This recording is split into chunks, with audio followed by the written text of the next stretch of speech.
Hey guys, and welcome back to the podcast. Very excited to be joined by Steve Flink, and we're going to be dissecting the 2025 Roland Garros tournament. Steve, how you doing? Good, Faisal. It's nice to be back with you again. And we had quite a remarkable fortnight there, ending on the highest possible note. So I'm looking forward to recapping it with you. 100% a historic tournament and a very exciting final weekend as well for the men and the women's. A lot to talk about and dissect. Should we start off with the men's Sure. and get into Why that? not? Why not?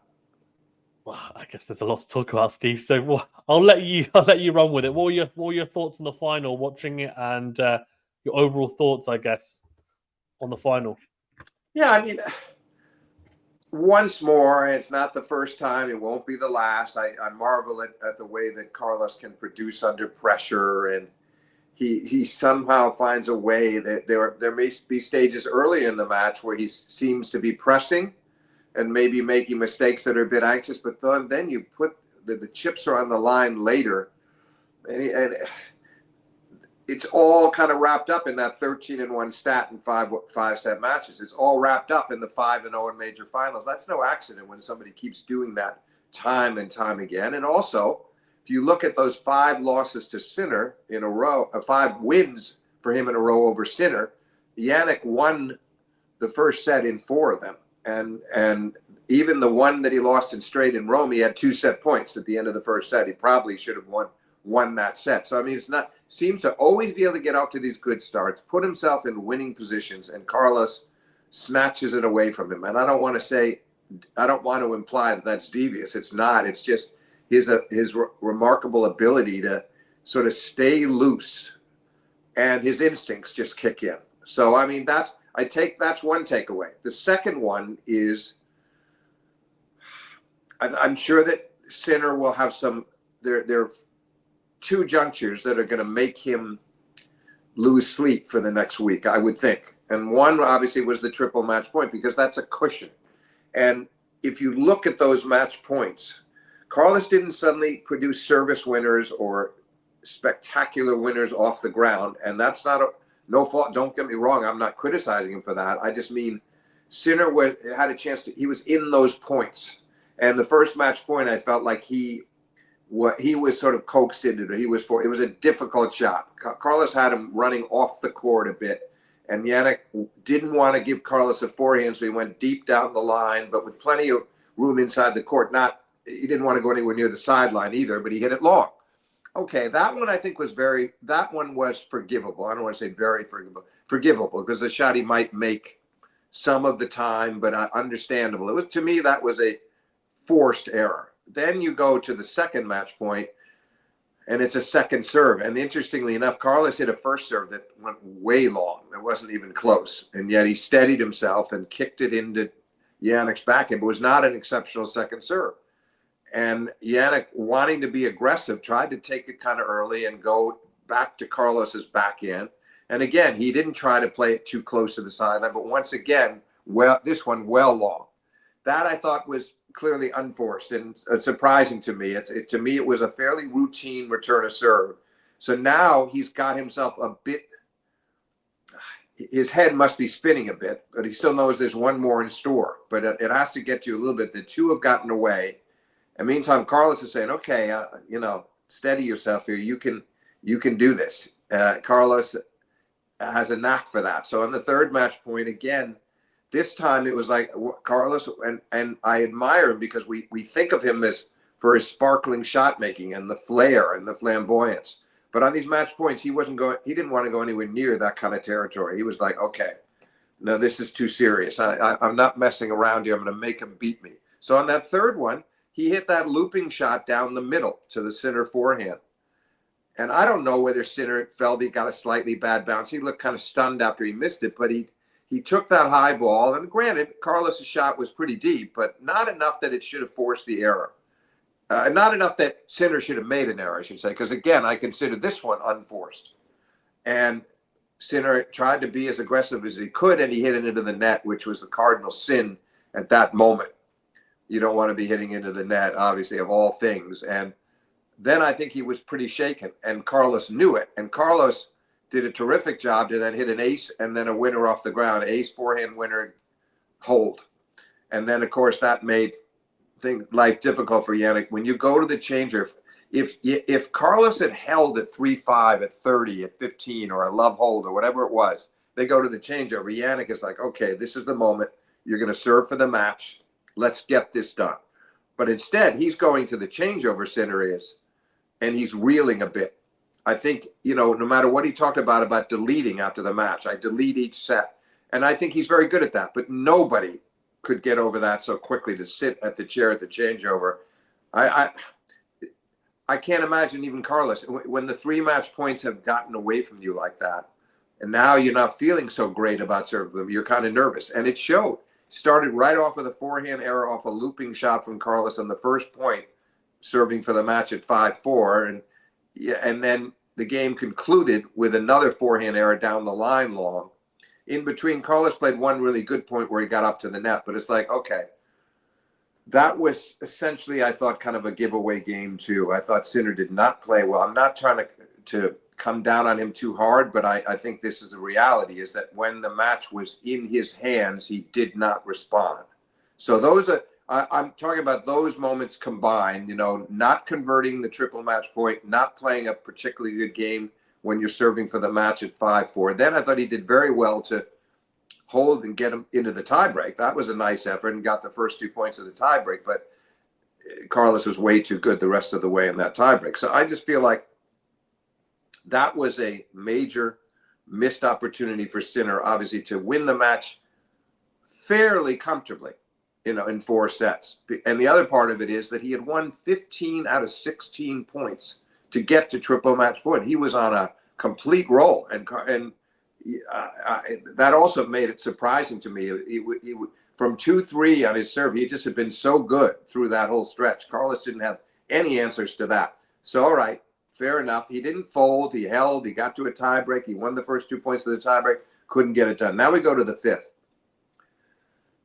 I just thought, that opening game of the 5th was predictable in a way, because Sinner was obviously shell-shocked. And again, who would not be at that point, where you almost closed it out, then you had one more chance, fleeting chance in the tiebreak, and suddenly you're in a 5th set. So it was very kind of predictable that he would get broken there. What I thought was great from his end was how he kept it to 1 break. He kept holding. We go to 5-3 in the 5th. He's serving to stay in the match at 3-5 and has a nice, comfortable hold. And then he strikes back.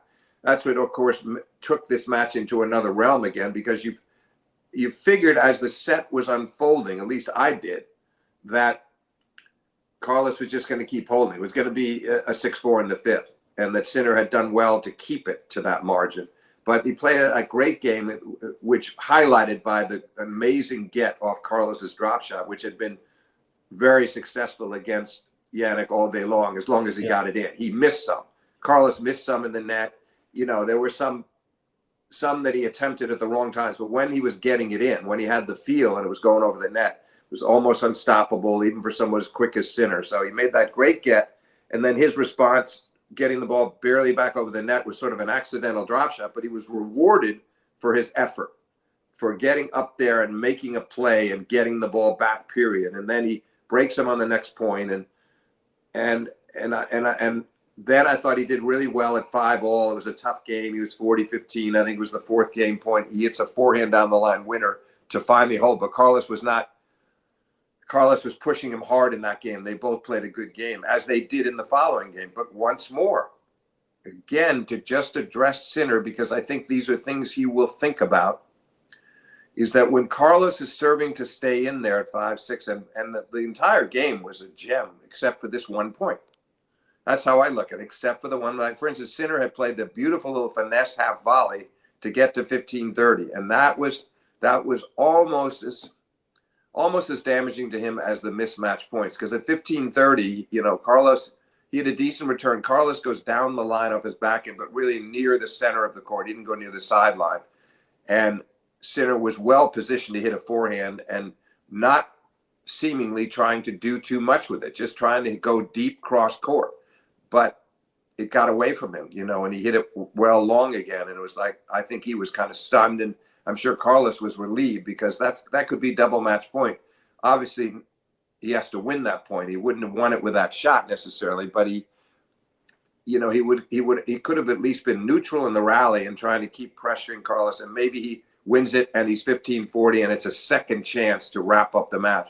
And then, of course, on the next point, Carlos made that phenomenal forehand slice, stabbed at it and hit a forehand slice into the corner that maybe only he could make. And, and Sinner then answers with a backhand down the line return winner, and Carlos plays 2 great points to close the game out. It was a spectacular game, but the only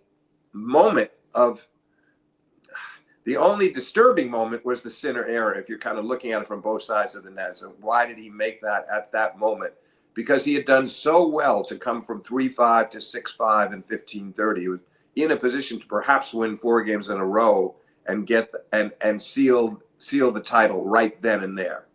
And I don't know whether it was still disturbed how perturbed he was inside by the fact that Carlos held on, and now we're going to the super tiebreak. It's hard to judge because Alcaraz was so good in that tiebreak. It was just a spectacular, dazzling display of shot making. So, maybe it had nothing to do with it. Maybe it had nothing to do with Sinner. Maybe at this point it was all about Carlos relaxing in the best possible way and going for his shots, making them all, and then he closed it out 10. Obviously won the first 7 points and eventually 10-2, and nice forehand down the line pass to end it. So look, to laud Sinner, I say, look, he played incredible tennis. He came from that breakdown in the first set. Carlos maybe had some issue going on with his eye, and the clay got in his eye. I don't know how big a factor that was, but Sinner, from 2-3 down in the first to going up a set and 5-2 was awfully good. Then he got it a bit tight, but Carlos played a good game to break him back to get, and that set went to the tiebreak, and Sinner played a great tiebreak. This match, the momentum shifts were fascinating because I thought that Sinner was going to serve out that second set. He didn't, but then in the breaker, he made, from 1-2 to 6-2, he was letter perfect, and he finally won it 7 points to 4. So again, a topsy-turvy third set, Faizan, because Sinner, again, another moment I think would have bothered him. He's up 1-love. He's got the immediate break. He's 40-30, and he pulled a cross-court forehand wide. And that was a big point because I saw the look on his face after Carlos played a couple of good points to break back for 1-all. And they had a nice close-up of Sinner, and he looked like, it was almost like, why did you let that happen? He was disappointed in himself. That's the feeling I had. And then the next thing you know, Carlos breaks him the next time around, even though Sinner had 40-15. And so it's 4-1. And I thought the set was over. And once again, these little plot twists, Carlos should have served out the set. He didn't. I think he probably wasn't terribly happy not to serve the set up. But they go to the changeover. Sinner comes around, and at 4-5, he didn't meet the moment very well. He had bad error on the first point, then unlucky on the second with a net cord off a backhand approach that clipped the net cord and hung up for Carlos. And then Carlos just got the break easily from there. So it was fascinating in that sense because, again, they each had their chances in the third there. And Carlos, you would have thought when he went to 4-1, he was in the driver's seat. He'd have it. Sinner had the early break. Then he gets the late break to perhaps get back to 5-all. And unable to take advantage of it. So it was that kind of match all around. Again, to be fair, if Carlos had lost from 5-3 in the fifth, you might question why he didn't play maybe a slightly better game serving it out. But I thought it was more that Sinner did some great things in that game. So I don't think Carlos had to feel too badly. I don't think he had to question himself too much for how and why that game got away serving for the match. So look, I'm giving you my critiques now to just on the much more positive end. You could say that Sinner could have won the match in straight, possibly, probably should have won it in 4, but that Carlos was seemingly in a position to run it out earlier in the fifth, and Sinner made another surge back at the end that gave this match even more luster. Because imagine if it had just been Carlos. We would have thought it was a great, great match if Carlos serves it at 5-4 in the fifth. He serves it out and wins it 6-4. We'd say terrific match. But the fact that Sinner could get could find that last second win in the end to put himself in a position to perhaps win it there in 5, and then for Carlos to turn around, hold on, get to the tiebreak, and just take over. There's a lot positive to say about both players, and you could say Sinner a bit unlucky, but Alcaraz, you can't say that from his end of it that it was just good fortune. It was bravery. It was great shot making. It was courage when it was in a crisis. He was terrific. But all told, to sum it up, I would still say I'm talking about missed opportunities. I'm talking about where Sinner may have gone wrong and what Carlos did that was magnificent to win it. But to me, it has to be in the top 5 or 6 matches of the Open era, because it was so well played on both sides of the net. And also, to me, Faizan, I wrote a book on the greatest tennis matches of all time, and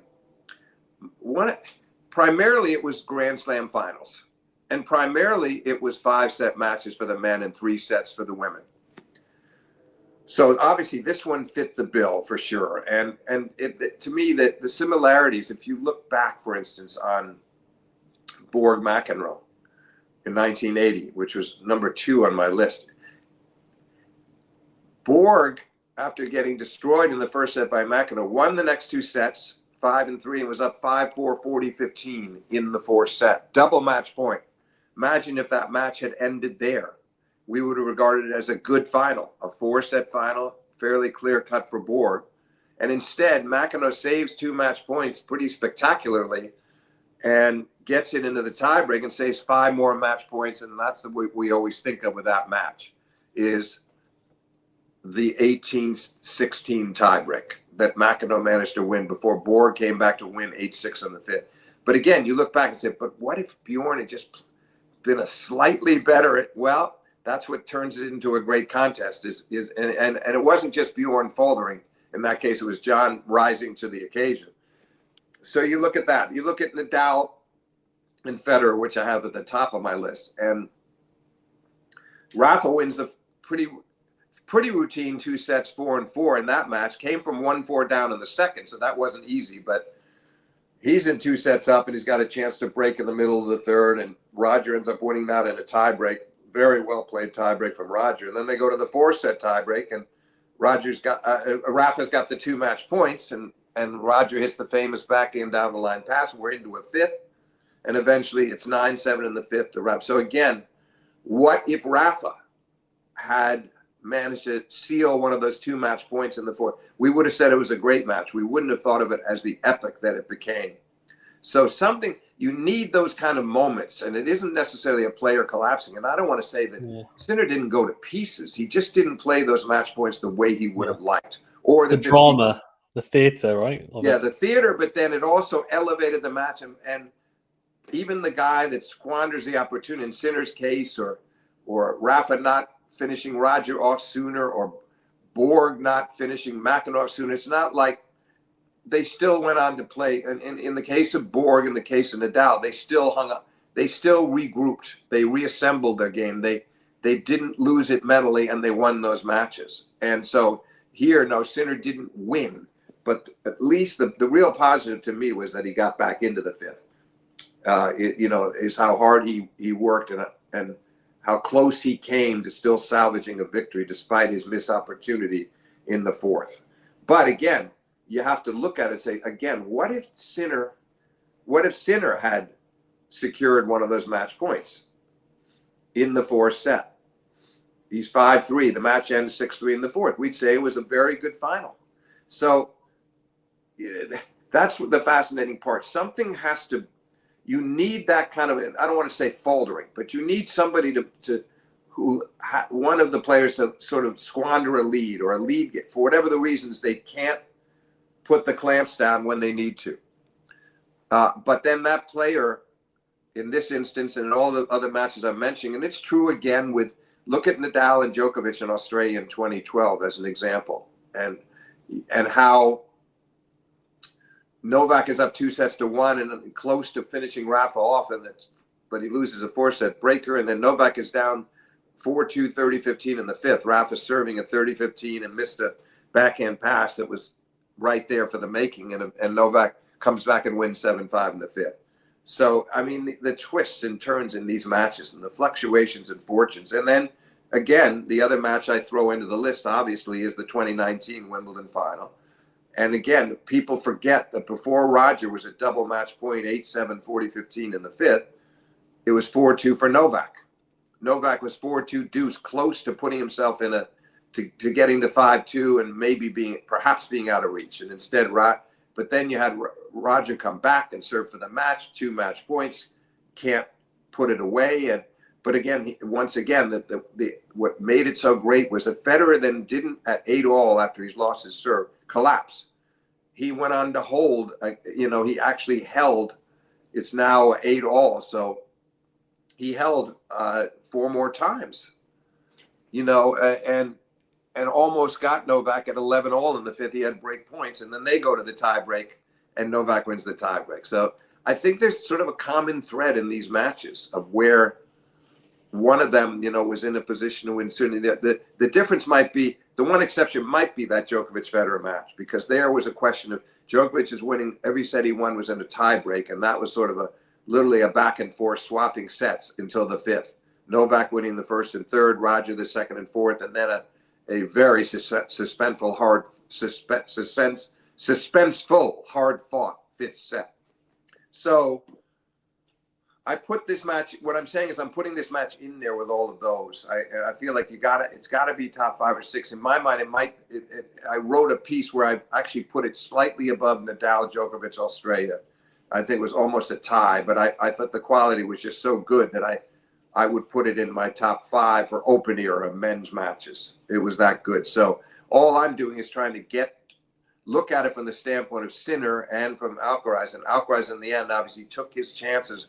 He came through when it really counted, and that's to his credit. And especially the way he played in the final set tiebreak, where each of them knew there was this limited period left. The first player to win 10 points by a margin of 2 was going to walk off the court a winner. So they both could feel like, okay, physically, I'm not going to have to put forth too much more. I got to channel this into the next 15, 17 minutes or whatever it's going to take. There wasn't going to be a matter of holding serve, moving along, and each of them holding and getting into a marathon set. And yet Carlos suddenly was, I don't want to say suddenly, but he seemed revitalized to me. He seemed like his mind was in the right place. His game was. So in the final chapter there, he was magnificent. And I wouldn't fault Sinner at all for that tiebreak. It's the earlier opportunities that I think he'll lament. So that's my long-winded summation. You want anything you want to chew on? I'd be interested to get your thoughts bouncing off mine. Steve, you know what? I don't even need to talk, to be honest. You've given a great summary. We can stop. I'm only joking. Steve, that was amazing. Honestly, thank you for that. That was a great commentary of the match. Honestly, you've done most of my job for me. No, I agree with everything you said, and it's interesting that you were talking about where you place the final in your list of all-time great finals, and for open era, obviously. Open era, of course. In the book, I get into things like Budge and Von Cram and then 1937 Davis Cup. But I feel for the purposes of our audience, since open era goes back, we're only going back, that's already 57 years of tennis. So I feel like that's a good drawing point here. It's a good starting point to say, let's just make it for the open era matches. But yeah, go ahead. Sorry, I don't want to interrupt you. You were starting to finish your thought. No, of course, no problem. I actually wanted to ask you whether do you not consider the Nadal comeback versus Medvedev at the Australian Open? Well, that one would probably be next on the list, to tell you the truth. I mean, that was fantastic because obviously for Nadal at that age in 2022 to be down against Medvedev, who he knew was physically going to make him go through so much rigor to win 3 sets in a row. And I remember the second set tiebreak, and Medvedev made that comeback in the second set tiebreak, And I think he thought he had him, and Rafa couldn't have felt very good about his chances. So that was a career defining. It was one of the great Nadal comebacks ever, and it was a Grand Slam final, and it was Medvedev, who's just won the previous major in New York against Novak to spoil the Grand Slam and going for a second straight. So it was a big moment. If you look back on Medvedev's career, I mean, it was like an icing on the cake for Rafa to do this at that age and get a second Australian. And he seemed to step outside himself. He was actually laughing in the last game. He not mockingly toward Medvedev, but kind of like, can you believe this? Yeah. Because he had so many bad luck or so much bad fortune since he had beaten Roger in the 09 final, and hurting his back in 2014 against Stan Wawrinka in the warm-up, and people didn't realize he looked so off key in that first set, and then we found out soon enough what was going on. So, and he had never lost to Stan, hadn't lost a set to him. It was like there was no way he was going to lose to Stan Wawrinka that day, in my opinion, but he did, and that was definitely bad luck that the back went on him. So that's 2014. Then obviously there were other matches too I could talk about. Certainly 2017, we 3-1 in the fifth against Roger. Yeah. Roger played brilliantly to win 5 games in a row, and Rafa was so close. He actually had a game point for 4-2 on his serve, and he had a forehand off the net cord that went wide, going behind Roger. So, there are others as well, but those were the 2 key ones, those 2 finals are the 2 key ones. And I look back and say, he could so easily have had that second title years before. And now he's playing in 2022, having missed virtually the entire second half of the 21 season after the loss to Novak in Roland Garros. So he played 1-250 that he won leading up to the Australian Open, but there's no way you could believe that he's going to win the tournament. And then certainly not, the chances seemed remote, slim and none that he's going to come back from 2 sets down against somebody as consistent as Medvedev. Yeah. The kind of tennis that Medvedev made you play, and the endless rallies and the brick wall that he would put up, especially at that time as opposed to now. Rafa hadn't won a match from 2 sets to love down for several years, I think, as well. Right. It's true. Yeah. No, and it was the last thing you expected at that moment, given the long time he'd been out, and I didn't know how his body could hold up, but it did. He was amazing, and obviously it turned in the 2-3 love 40 in the third set. Medvedev could have broken and been up 4-2 and sailing, and Rafa fended him off, and then at the end they had one last twist that gives this match that dimension that I assigned to the others, which is that Rafa doesn't serve it out at 5-4 in the fifth. And he alluded to that later. It's like, oh my God, here we go again. Another Australian mishap, another nightmare. But he broke right back and then served it out easily the second time. So that was fascinating, because again, I would have thought when he didn't serve it out that at the very least Medvedev would serve his way to 6-5 and be in a great position. And instead, Rafa just grabbed it right back. So yes, I would say, Faizan, that would be the next one on but I'm not putting it up there with the ones I mentioned quite, including this one. I'm putting this one on a higher plane. But that was certainly one of the really remarkable Nadal triumphs, and probably, he wasn't shocked. He had all that issue with his foot when he went on and won the French that year for his last major, but that was kind of straightforward. He did have a good win over Novak in the quarters, and I guess the 5-setter with Felix, and then but a straightforward, easy final over Casper Ruud. So despite having to get shots, injections before every match, that's what he'll remember about that. I think when he looks back on his career, I would think the Australian one means more to him in a lot of ways. To do that against a major rival like Medvedev, and someone who at that point in time was looking like he was going to win a bunch of majors. I'm not talking double digits, but I think we would have predicted 5 or 6 for Daniel at that stage of his career. And obviously he's yet to get to 2. And that one was a real setback. And then Daniel, of course, went through something quite similar in 24 when he had 2 sets to love on Sinner in the finals. And that was less surprising because he'd been through so many taxing matches along the way, and the 5-setters, and he was just physically spent. But the one against Rafa, that was a stunning triumph for Rafa. And that would be, as I say, I would put it behind the other 6. I'd have that probably at 7. And if I do another edition of that book, it'll make it. It'll make it because you can't leave it out. Yeah, no, I agree 100%. But yeah, on the Sinner Alcaraz match, I think, Steve, last time we talked, and I think a couple of times we've talked about the fact that Sinner and Alcaraz had never played a Grand Slam final. Right. And it was due. It was due at some Oh point. yes. And when the draw came out, and Sinner had, in my opinion, I think exceeded expectations at Rome. Given that it was his first tournament from his 3-month layoff to then make the final, there was a lot of. You know what? You could argue that.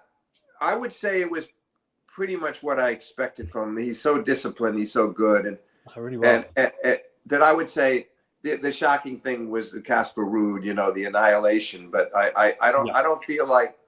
And then he did struggle with Tommy Paul, and he had those blisters, and but you're right. All told, I would say you could argue it exceeded expectations, but to me, it was pretty much what I was thinking he would do, and he didn't have to be discouraged about losing that match to Carlos necessarily. It was annoying to him, I'm sure, because at that point it's 4 in a row, but he didn't want to be too hard on himself, nor should he have been, given that it was the first tournament back. Yeah, 100%. Yeah, and it seemed like in that second set in Rome, he just maybe flagged a little bit physically, and I think he did. From what the statistics say, given that I think he's 91-3 against everyone else and 0-5 against Alcaraz since the start of 2024, it tells you that when he plays everyone else, they're probably, for him, the experience and the level and the intensity is relatively similar, but when he plays Carlos, it's very different.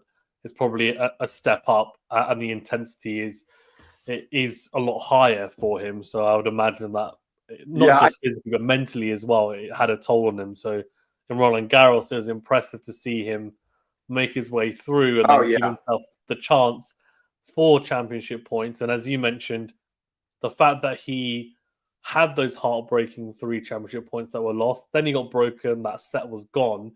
To then get broken early in the 5th set, understandably, but then somehow bounce back and force a championship tiebreaker, I thought was a real testament to his mental. Oh, it was. Oh, no, it absolutely was. Again, he can feel so much better about it than he would have had he gone out 6-4 in the 5th. He can feel a lot better to know that he put himself for the second time in a position to win it. And obviously, he would be the first to admit that he was a bit stunned by the errant forehand at 15-30. I don't know what he would say to his coaches about that, because it's different than, say, Novak on a set point against Jannik in the semis in the 3rd set at 5-4. And one of those set points, he just went for a very big forehand down the line, winner, and missed it wide. But that's different. You just say to yourself, okay, I really thought I could make it. And he knew he was gambling a bit. He was going for a huge shot. Jannik was not at 15-30, 5-6 in the 5th. He was not going for it. That's what I think made that error more disturbing. But look, again, he competed so well. His level was so high. He was right, absolutely right when he said after the match what high-level tennis it was. Every set, really every set. I would say the first was maybe a little bit more closer to ordinary. And I don't want to use the word ordinary, but less remarkable. But the last 4 sets were magnificent. And Sinner, that was more that Carlos was a bit off in that phase of the match. But Jannik was very good in that set. You could say he actually played all 5 sets well, Yes, I agree. And there wasn't any, and those that he lost. I mean, you look at the 3rd, 4th, and 5th. I mean, any of them were salvageable. Any of them could have been his, particularly the 4th. But he gave him the late chance in the 5th, and he serving for 5-all in the 3rd. So he really, from that standpoint, that was typically Sinner who just is a complete professional and buckles down and makes you beat him, and he was very professional. But where Carlos was not only professional, but he was just phenomenal in finding a way back from what looked like almost certain loss and keeping that 5-set record, extending it to 13-1. and the major final record. It's just, again, as I said earlier, it's not an accident when somebody keeps doing that time and time again. They're able to escape from danger, and he has a really, his spirit, it's an unwavering spirit, but he also has a lot of courage, because some of the shots that he's pulling off, courage and intelligence, by the way, because he's not always, as we were talking about earlier on the match points, he did not try to be fancy. Yeah. And so I like that side of Carlos too. And frankly, it's reminiscent to me of the third set of the Djokovic Wimbledon final in 2023, when Novak should have probably been up 2 sets, and Novak had squandered a set point in the second set tie, but they go to the third. And I felt like until then, Carlos had been a bit reckless at times on the forehand return. And Novak wisely picked on that side, particularly in the deuce court, and got a lot of errant returns because he was taking big cuts. Carlos was taking big cuts and not making the shots. And then in the third, I felt like he put so many returns into play. And you watch him do those things and say, God, this guy, it's amazing how he can adapt. Yes. Yeah. Things register with him. And I guess that's an edge maybe he'll have over Sinners, is a little bit more versatility. He seems to have a few more options, and also he is just, he's so unshakable. He's unshakable. He can go to different game plans, win in different ways, and mentally he's so tough, and he's just absolutely not afraid to lose. Some of these matches he does lose, he'll go down swinging, and maybe it's a bad day, like at the U.S. Open last year. There are going to be matches like that here and there, but again, I think to the way he played in the 4th set of the Djokovic match in Australia, which he lost, versus how he had played maybe in the third, and I felt like he was right in there fighting to the end. Maybe a lot of the most exciting tennis to me was actually in the 4th set. But I thought that was the best set from both sides of the net that was played in that match, was the 4th. So you can't say enough about him as a champion, and his outlook and his disposition and his fearlessness, just sheer fearlessness. And not to say that Sinner doesn't have it, but Carlos is he's pretty unique in the way he goes about competing. And this was another prime example of it. Yeah, agreed. I think post-match he mentioned that during the championship points, he didn't feel the fear or pressure because he essentially relished the moment of being at a Grand Slam final and realizing that it was an opportunity for him to fight. And he said, "What else would I do apart from fight?" Yeah, right. He said that he still thought he could win. He didn't say it arrogantly either. It wasn't said like, "Look, I'm Carlos Alcaraz," but it was more like, "Got to make the guy win the final point." And it's not over yet. Right? And did he ever? Did he ever? Because I know I was sort of honing in on where Jannik went wrong, but from Carlos's standpoint, it was impressive because he wasn't going to miss a ball on those points. No. And he asked the questions, right, with the deeper balls on the forehand. Yeah, he was did. clever. He knew Jannik would feel the pressure, and he forced him to try and go bigger and be the one to be really aggressive off shots that maybe he wouldn't normally be.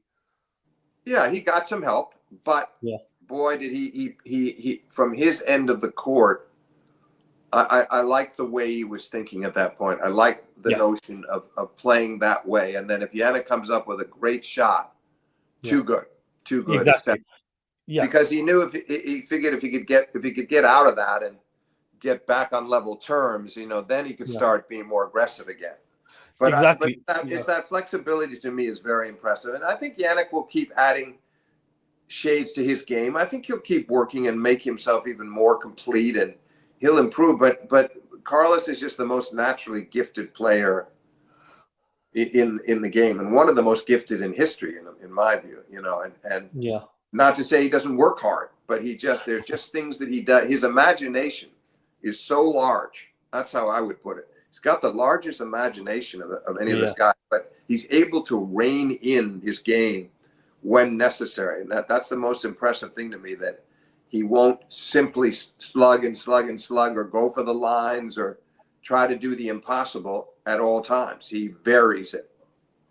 Yeah, agreed. And what was interesting in the championship points, then also the return game to break Sinner when Sinner was serving for the match, is that it almost came across a bit Novak-esque in the sense that we've seen Novak do something quite similar at Wimbledon 2019, at the US Open as well against Federer in the semi-finals. Sure. And essentially, I know it was a bit different because Alcaraz was serving at the time in that first game. But then in the return game, he then opted to put pressure on Yannick by stepping in. Yeah, he did. Stepped on the base on the first serve, second serve inside the baseline. And he was aggressive. And as you said, he was courageous. He was fearless, right? He knew the crowd after he'd held serve and saved the championship points. The crowd went ballistic. He knew he could tune into that. He knew that Yannick would be feeling it big time. He'd feel a bit tighter. So if he could get some aggressive returns right at the feet of Yannick, that he'd have the momentum. He'd be able to push forward. And you said, I think, that it was 15 out of 16 points. I think it was that Yannick had up until that point.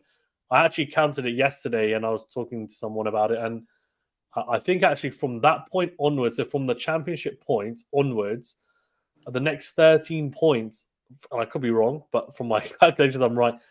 Carlos won the next 12 out of 13 points. Yeah, I mean, what a turnaround. Crazy. Yeah, spectacular. You're right. And then he won by 22 out of 30. Yeah, it completely turned. But a lot of, obviously, that it's the score line. There were reasons for that. But no, the other thing I would say, you were alluding to the game when Yannick served for it.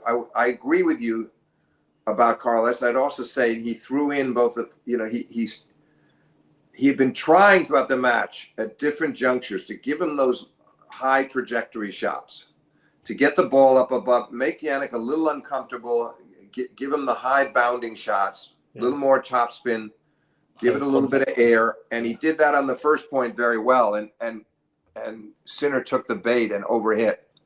And I was a bit surprised. I thought Yannick would be more prepared for, but again, that's Carlos asking different types of questions. And it's impressive. And I'd be very interested to know whether either one of those guys would go back to the tape of this match. I would love to know that, whether it's the kind of thing they would want to look at and learn from. He talked about learning from it, Carlos. Yeah. Because he knows how close he came to losing, and he's very complimentary to Sinner for how he played. But I would be fascinated to know what they would see, that they didn't necessarily feel on the court.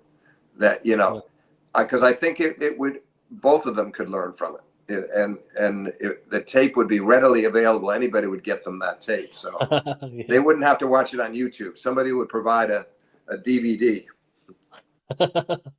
But anyway, I just wonder sometimes, do they go that far with it or not? And what could be gleaned from it? Yeah. A lot of the times, I know in different sports, sometimes the player will opt, as you said, to sit down and watch the whole tape. In other instances, the team will watch it, and they will then essentially dissect what they perceive as being the most relevant sections of the match to then analyze with the player. So it's interesting. It depends, I guess, on some players that I've spoken to. They don't have a huge interest actually in watching, not just their own matches, but other matches. Some players are absolute tennis nuts, as you probably expect. But it varies, I think, on player to player, and also the willingness to actually sit down and watch it. Yeah, but I think you touched on it. I think you kind of got to it. It's not like they've got to watch the 5.5 hours of tennis, but go to the crucial junctures, go to certain key points. Yeah, Carlos, look at what happened, say from 3-2 in the first set to the end. Then maybe jump to the third set and end up watching maybe an hour and a half of it, but seeing what they could pick up from it with their own eyes, as opposed to Sinner having Cahill tell him everything or Ferrero conveying everything he noticed to Carlos. Experience it yourself. It must be really interesting. I guess they would be, those that do experience it it must be hard. It makes me think of sometimes after I've written an article, you sometimes don't want to read it. It's like, because you say to yourself, because you might spot something in the third paragraph and say, why did I why did I say that? Or couldn't I have written that better? And then similar way with those guys, I mean, I imagine there'd be moments where they might cringe at something they did wrong. But I think it's important for them to experience it firsthand, or to do it firsthand, and not have it always be the coach. Agreed. The coach passing it to them. Yeah. It's actually quite a good, I was thinking about it just now, that it's a good post-career option for, and even now, for example, for a Nadal or a Federer or a Djokovic once he's retired, Murray, for example, and also the players, is to get them in a room, and you were talking about the all-time finals, get Nadal and Federer in a room to rewatch the 2008 Wimbledon final, and hear their thoughts as they watch it back. No, it would be. You know what? There was a great example of that back in 1968, Arthur Ashe, when he won the first U.S. Open. There was a terrific writer named John McPhee of the New Yorker magazine who wrote a book called Levels of the Game, which I would really recommend to you. It's a terrific book because he takes you through the players, through their lives as well. He's interviewed them and their families, so he has their life story. But it's all built around the semifinal that Ashe played against Gravener, where he beat him in a 4-set semifinal before defeating Tom Ocker in the final. And he does sit down. They sit down with him later and watch, and he's getting their comments, which are just fascinating. Really, really interesting. Gravener talking about, Arthur, he's so lucky. I can't believe he made that shot, and Ashe talking about what Gravener was doing. And obviously he got them separately, which was good, but it was, for the reader, you're just eating it up. It's so compelling and so interesting and that's something I wish could be done again now. With maybe sit down with Novak and Roger at different times and go back over a few of them. I don't know whether you'd be able to get them to do it though, but if you could, to get the comments would be, because as you know, in this day and age with the press conferences, the amount of analysis that we get on the match is minimal. Absolutely minimal. And I wish more guys would ask about the match. One of the Italian reporters did ask Carlos about, he got him talking a bit more about 6-5 in the fifth as opposed to the match points. And Carlos admitted he was saying in essence that he didn't think he did anything that special on the match. What I think he meant was the points were not necessarily that memorable. Yes. As opposed to the points in the 6-5 game, which were, and in the fifth. So, but anyway, what I'm saying to you is we just, you're around, you've been reporting a lot in the last 10 years, or I don't know how long you've been doing this. Only the last couple of years, Steve. Last couple of years. Okay. Well, it used to be very different. Yeah. And the press conferences were longer, and there was much more talk about the match just played and the match coming up. It was more tenant. Now everybody is all over the place with their questions, and they're not, as you probably noticed, they're not necessarily any good follow-ups. Yes, 100%. Don't worry, Steve. Steve, when we're at Wimbledon, I'm going to come to you before the press conferences, get your thoughts on. I'm going to pick your tennis brain, and we can strategize, because last Wimbledon, like yourself, I just want to ask tennis questions. So I was one of the only other people, but there will be people, of course, in the press box who will just talk about, there was this prince or this princess watching your real warm-ups. How did you feel? And we're only getting 8, 9, 10 minutes or whatever it is. It's so little time. And I want to hear more. Like with Djokovic, I think Djokovic has a very interesting tennis mind. And I think he would have a lot of really interesting things to say if the reporters would delve a little deeper. And Carlos, I think Carlos does too.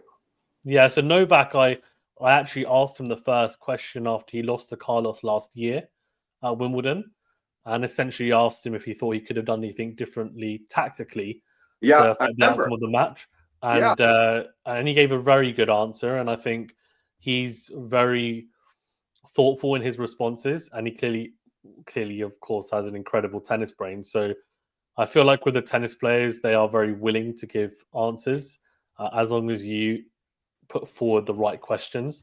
Of course, some of the questions that are fun are great for them, I guess, and I can understand it, especially in the earlier rounds or on the media days. But I think as the tournament gets on, especially towards the latter end, is when it gets very serious. Is when you really want to understand, from a tennis aspect, exactly what they're thinking, and it's a great opportunity to. So for someone like myself and for you, and we're very much into the tennis nitty gritty. We want to really get a feel of it. Then it's great. But yeah, but when you get a match this extraordinary, where a Alcaraz is coming from not only coming from 2 sets down, but then saving the 3 match points in the 4th set and scraping it out in a 5th set tiebreak. I think it cries out for some player analysis. That you have your own impressions as a reporter, and I'm not saying that a reporter should just just accept the winner's version or the loser's version of that match, but you want to know what they thought. Well, their thoughts are, yeah. And Sinner was obviously heartbroken. It was, in his press conference, he did a great job under the circumstances, and someone asked him how he felt about what it was feeling was like going back out to play the 5th, and he said it was probably kind of obvious. But I would have liked somebody to say it, even though it's painful to ask him, go back over the match points with us if you wouldn't mind, and tell us, what you thought, or what. Yeah. And Carlos too. I would have liked more of that from Carlos, because he just glossed over the match points and talked about 6-5 in the 5th. Yeah. What would have been interesting actually as well is to understand, if, even just for example, when after Carlos had saved the championship points, to understand what was Yannick's thinking on his service game, serving for the match. What was he thinking? Yeah, right. Was he thinking much? Like, was he taking it point by point? Like, what was his tactics then from that point? He knew the crowd was on Carlos's side. The momentum was with Carlos. What was his, and also, for example, after the first point, he saw Carlos was stepping in. So what was his thoughts? How did he think to adjust? It didn't work, obviously, but it'll be interesting to hear his thoughts on how he perceived it, or was he lost in the moment? It's those types of things that'll be really, from my perspective anyway, are really interesting to understand. Like from a player's point of view. And we just don't get enough of them. But you would have loved to have been around if you'd started your career when I started mine. I guarantee you would have loved those press conferences, because they were longer and they were more tennis oriented. And you didn't leave those press conferences after hard fought, suspenseful matches without getting a real sense of what that player was thinking, and hearing their analysis at various junctures of the match. It was automatic. These days, it's rare. Yeah, agreed. Anyway, Steve, so what about I know you wanted to talk about a few other things related. Tell me what else you want to talk about from this Roland Garros. I wanted to talk to you about the women's final if you have a little bit of time. Sure, yes, of course. Because that actually, to be fair, I thought the women actually gave some good answers post-match about some tactics as well. And obviously, it was a bit more of a tactical match in the sense that the conditions are quite tricky. And Coco had to, not pun withstanding, but Brad Gilbert's no longer a coach, but she essentially won ugly, as she alluded to post-match, but winning her second Grand Slam title. And Sabalenka, I think, visibly disappointed and probably didn't play her best tennis, but maybe could have handled the situation post-match a little bit better. But a very intriguing match. That might be the understatement of the day. You're being very kind. Yeah, I mean, she apologized after. I don't want to be too harsh, because I think what didn't help Steve was the fact that Sinner was so gracious of a loser the day after. Probably didn't help her case as well. No, it didn't. Listen, I thought she'd made more progress in that area. I get the idea. I think the toughest part for her was that she saw the weather that wind was so bad, and there was this big threat of rain, and I think she just was wishing it would pour and there wouldn't be any question about using the roof. And maybe a part of her thought, why wouldn't they just use the roof if we're going to have to put up with that kind of wind? Yeah. And I do think that is worth thinking about. I don't agree with, I'm a traditionalist, but I don't agree with those that say, look, it's an outdoor tournament and you only use the roof when you absolutely have to. Or that's the general philosophy of some people. I don't agree with that. I think there's some common sense times to use it. And when it was that windy, if you look at what it did to the players, and all credit to Coco that Yeah. she's so capable in those conditions. She uses her speed and her footwork and her discipline to just say, okay, this is how it is, and I'm going to roll my forehand. I'm going to loop the forehands back. I'm not going to miss it as little as possible. And then if I can get the right kind of a backhand, I'm going to drive it with some real pace. And she did. And then she adjusts on her serve and does well especially with the wind. She was really good. I thought she was very smart about it to not let it irk her. Sabalenka had that 4-1 40 love lead. I think that was a very big game because although she eventually won the set from 3-5 down in the tiebreak with 4 brilliant points in a row, it took a lot out of her emotionally, to have to keep fighting the Coco off. The set had she held it 4-1, it might have been a 6-1 or 6-2 set, and a lot of things could have been different. But I was puzzled by her inability to make the adjustments and still be aggressive, especially with the win, and be aggressive, but maybe not. Obviously, you're not going for the lines as much. You're playing more percentages, but still putting more pressure on Coco. She did not seem capable of doing it that day. And then again, part of it was Coco not the kind of the intelligence and the probing of Coco and staying in those points. And obviously she did it slightly different way because you didn't have that kind of wind at the US Open when Coco came back to beat Sabalenka in that final a couple of years ago. But she is very good at extending the points and giving Sabalenka a chance to self-destruct. But it just looked to me like Sabalenka was so angered and so exasperated would be the word. She was exasperated. And so I feel like that's what got in her way the most, even more than Coco, was, well, why does it have to be like this? She was definitely playing the role of a victim and not acknowledging that Coco had to handle it too.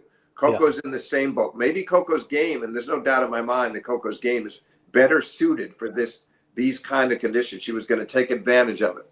But nonetheless, Sabalenka needed to be more flexible and to deal with the situation much better than she did. And thought there was a big game at the start of the second with a game point for Sabalenka that she didn't convert.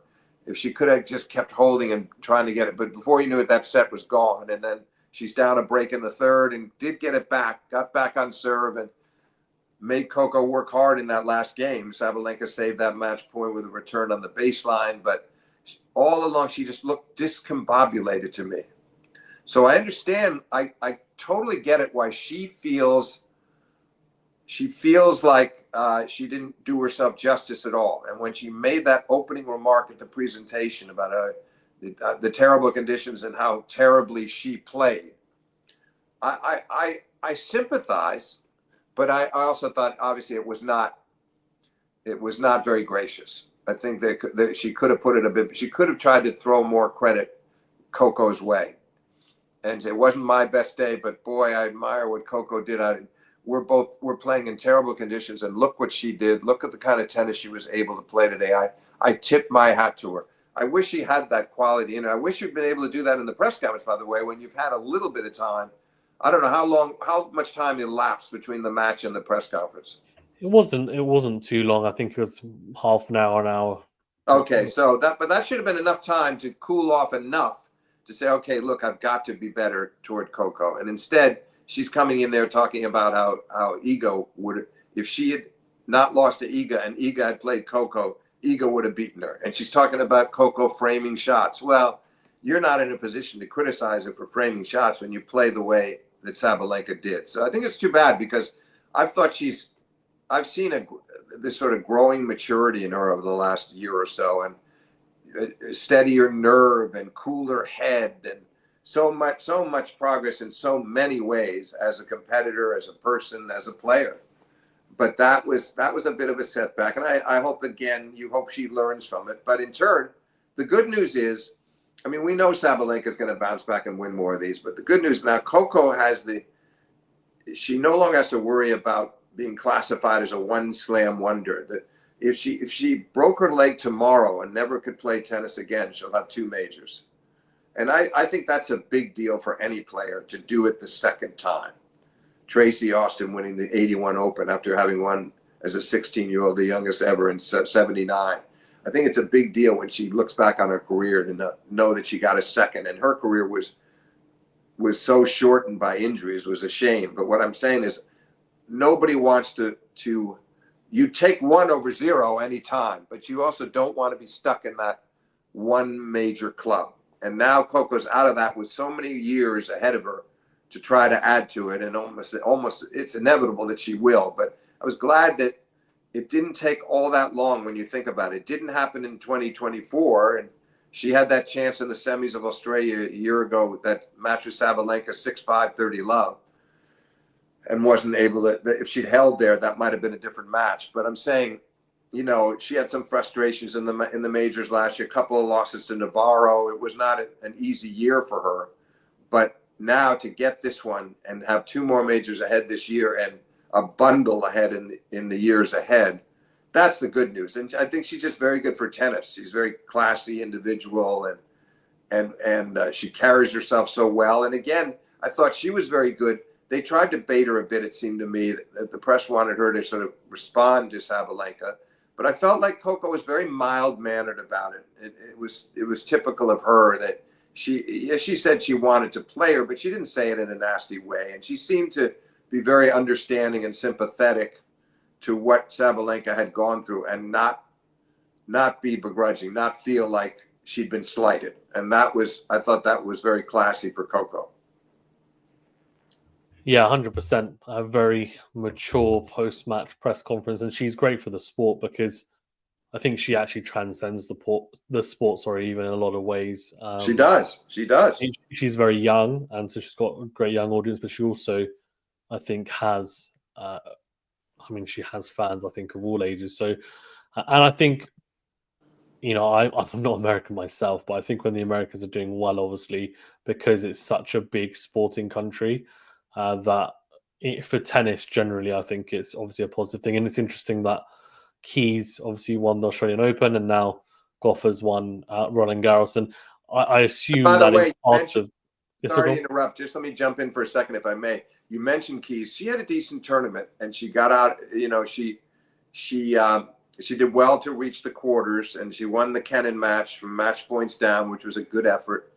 So I think it was nice that she was in the quarters. And a little frustrating for her, the Coco match, very up and down 3-setter, unpredictable. She should have won the first set much sooner, 4-1 up, and then did it in a tie-break and close tie-break. And then the second set, she's down 4-1. She gets it back to 4-0. So Keys can feel like, okay, I was very close to beating Coco in straight sets. And who knows what I might have done. But it was a decent tournament. So I feel like in Keys' case, she's going to come into Wimbledon in a good frame of mind. And that was a good win for Coco because it was a match that could have gone either way. Yeah, agreed. I think it's good to see Keys follow up off the Australian Open win with some strong results and strong performances anyway. And I'm sure the grass will be kind to. She's always had some solid success on the grass and has the game for it. So interesting to see how she does there.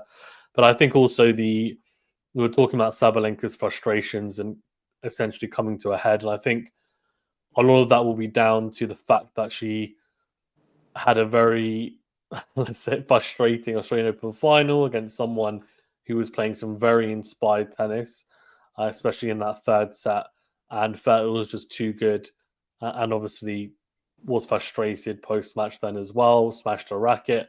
I think she, from what I know anyway, there was quite a lot of noise around her doing that, walking off and then coming back. She gave a very good speech, but actually you almost wonder whether she should have done that after the Roland Garros final, because she didn't have an opportunity to kind of vent, and then it came out in the speech after another, heartbreaking loss. And she'll probably be thinking to herself, in her mind, she'll be thinking, I should have won the first 2 slams of the year.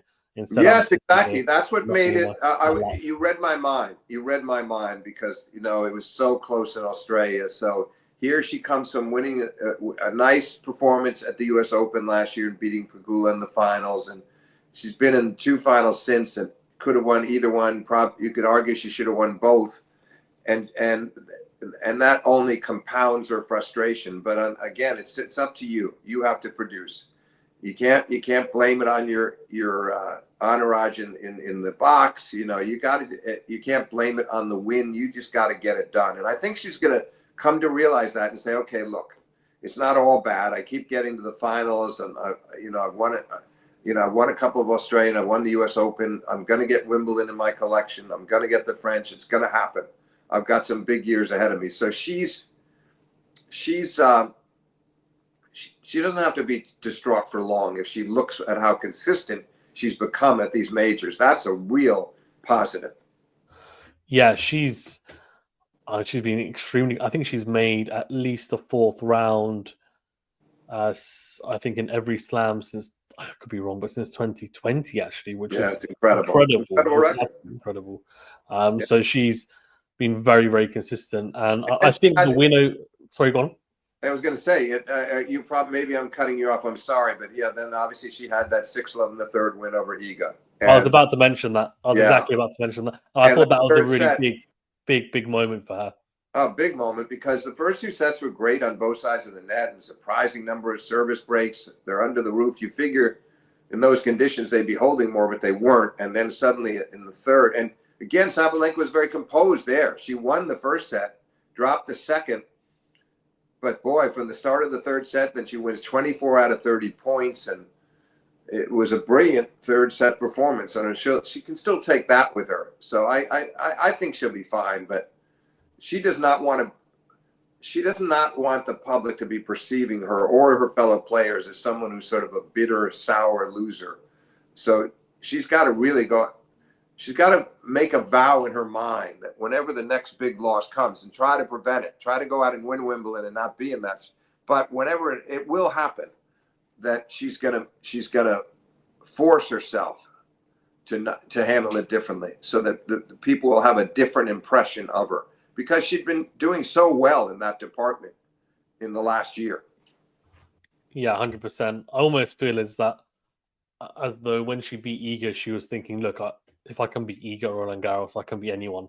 And that's probably the confidence she had going into it. And she didn't adapt to the conditions, as we mentioned. And, as you rightfully say, you just have to adapt and you have to problem solve. And she essentially didn't. But yeah, I agree. I think she will have more success, and I'm sure she'll bounce back. She'll be eager to, I imagine. And it's interesting, when she played Keys at the Australian Open, she said in the post-match press conference that she really wanted to play her again and hopefully, win. And she did play her again. Yes, right. But obviously with Gauff, that hasn't happened, at least, in terms of Grand Slam finals anyway. She beat her in Madrid, but conditions a bit different there. So yeah, they are. But realistically, Faizan, she's just got to be realistic. It's now 6-5 to Coco on the rivalry. That's a lot of matches. So you just have to accept the fact that she's somebody that on her given days is going to beat you, and vice versa. So it doesn't mean she shouldn't have confidence, but you got to give Coco credit if she's going to beat you that many times.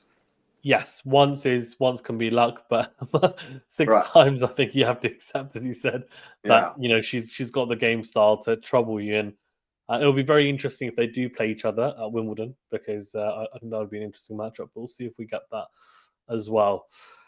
Steve, thank you very much for your time. We've overrun, so appreciate you staying on a bit longer. No, is there anything that you want to touch on before we wrap up? No, I mean, just that I feel like Djokovic definitely has a shot at Wimbledon. I think he's going to be. I think he got something out of that.